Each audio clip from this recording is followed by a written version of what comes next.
if we want to set up month ends, and for example we don't really want to type them in, perhaps we've got someone's typed in a start month, you'll see it's a bad one, 15th of March, it's not the end of the month.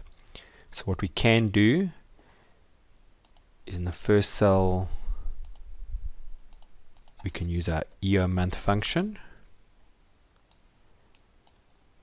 and that's saying look at that start date, goes 0 months forward. I'm going to say okay, it says 31st of March.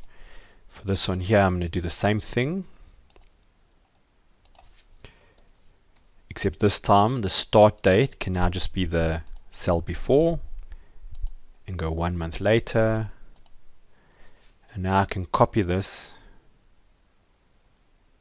and paste it as my header,